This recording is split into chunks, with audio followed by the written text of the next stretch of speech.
दोस्तों, मैं हूं दुर्गेश कुमार ओझा और आप देख रहे हैं वशिष्ठ नगर संदेश।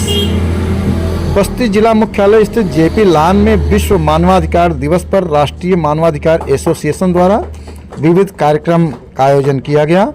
आयोजित कार्यक्रम में अपर जिला जज बस्ती अनिल कुमार, जिला सहकारी बैंक बस्ती के अध्यक्ष और कई संगठनों के संरक्षक राजेंद्र नाथ तिवारी, पत्रकार एवं प्रबंधक सूर्य नारायण उपाध्याय भावुक, हरिशंकर पांडे, भाजपा महिला मोर्चे की अध्यक्ष रोली सिंह, महिला थाने की थानाध्यक्ष शालिनी सिंह, नेशनल हाईवे के देवदूत प्रमोद ओझा और ग्रामीण पत्रकार एसोसिएशन बस्ती के मंडल मंत्री व वशिष्ठ नगर संदेश के editor in chief Durgesh Kumar Ojha सहित कई अन्य वक्ताओं ने भी विश्व मानवाधिकार दिवस पर सभा को संबोधित करते हुए अपना विचार विस्तृत रूप से रखा।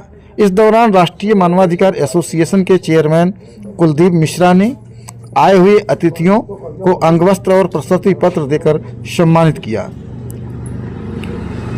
आयोजन पर मुख्य रूप से महाराष्ट्र सरकार के पूर्व मुख्य सचिव अभय शंकर त्रिपाठी, क्षेत्राधिकारी कलवारी प्रदीप कुमार त्रिपाठी, वरिष्ठ पत्रकार पुनीत दत्त ओझा, रजनीश त्रिपाठी, राकेश गिरी, राघवेंद्र सिंह शूटर, विश्वनाथ पांडे, आनंद दर द्विवेदी, उमेश दुबे और भारतीय जनता पार्टी के मंडल अध्यक्ष कलवारी संजय चौरसिया सहित बड़ी संख्या में लोग उपस्थित रहे।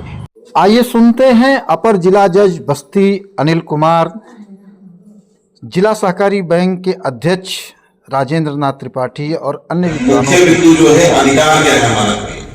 जहां तक मेरा अपना मानना है, विधि अधिकार जो भी होता है सामान्य प्रज्ञा का सवाल है। सामान्य बुद्धि जो आपकी कहती है एक सामान्य मनुष्य के तौर पर, वही बताती है कि अधिकार किसके क्या है। लेकिन अधिकारों में आपके दायित्व भी अंतर्निहित हैं जो दिखाई नहीं देते हैं, लेकिन रियल लायबिलिटी दायित्व ही है आपके। क्योंकि यदि आप सभी, हम सभी अपने अपने दायित्वों को पूर्णतः जिम्मेदारी से निभाते हैं तो हम एक दूसरे के अधिकारों की सुरक्षा करते हैं। दायित्व क्या है? और जैसे अधिकार हम आजकल बात करते हैं, ऑनरेबल सुप्रीम कोर्ट द्वारा बहुत सी चीजें डिसाइड की गई है। स्वच्छ हवा में सांस लेने का अधिकार है, भोजन का अधिकार है, चिकित्सा का अधिकार है, रहन सहन, हर चीज। अगर हम दूसरे के अधिकारों का अतिक्रमण ना करें, दूसरे का भी ध्यान रखें, अगर कोई छोटा है उसको उठाने का प्रयास करें, कोई भूखा है उसे खिलाने का प्रयास करें, तो मानवाधिकार सुरक्षित है। क्योंकि देखिए सभी उंगलियां, जैसे ईश्वर ने हाथ दिया है, हमें बॉडी दी है, हमारा हाथ की सभी उंगलियां भी बराबर नहीं है। इसी प्रकार से सभी मनुष्य बराबर नहीं है बुद्धि से, विवेक से। उसी में हमें जाना है आगे। जितना आप आगे होंगे आपको झुकना भी उतना ही पड़ेगा।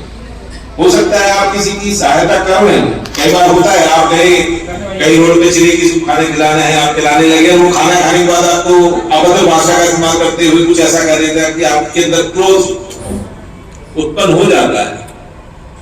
लेकिन हमें अपने ऊपर वही कंट्रोल रखने की केवल आवश्यकता होती है, क्योंकि बड़ी सिंपल बात है कि जिसके पास जो होता है वो वही दे पाता है।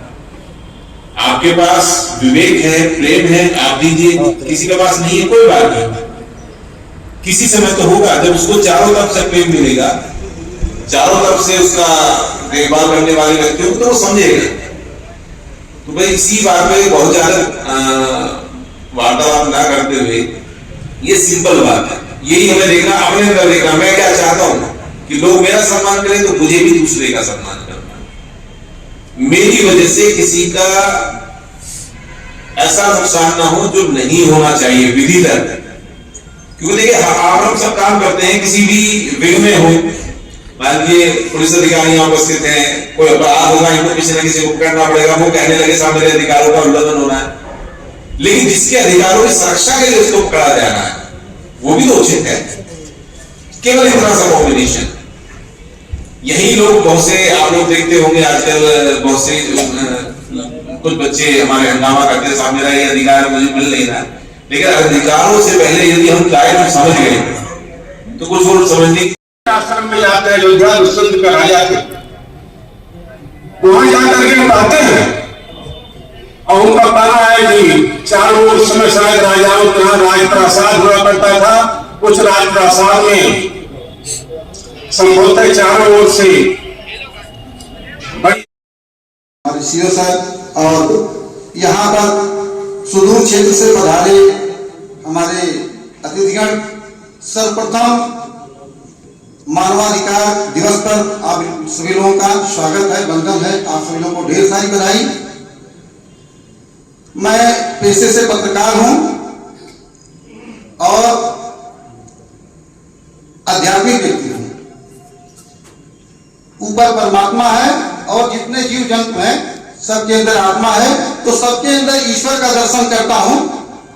तो मैं तो मानवाधिकार का सीधे सीधे कहना चाहूंगा कि यदि आप सभी लोग हर जीव में ईश्वर का दर्शन करेंगे तो निश्चित रूप से मानवाधिकार का हनन होगा ही नहीं। बताऊंगा आपको, जब कोई पीड़ित व्यक्ति न्याय के लिए कहा जाता है पुलिस विभाग में, और पुलिस में जब FIR दर्ज होती है तो ट्रायल होता है कोर्ट में। तो ये दो स्थान ऐसे होते हैं जहां पर हम अपने मानवाधिकार की लड़ाई लड़ते हैं। और तीसरा स्थान है अखबार।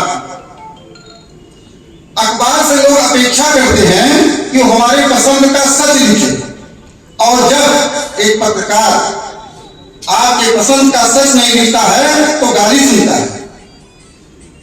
और सबसे बड़ी बात है, हम देश के चौथे स्तंभ कहे जाते हैं, लेकिन हमारी कोई सुरक्षा नहीं है।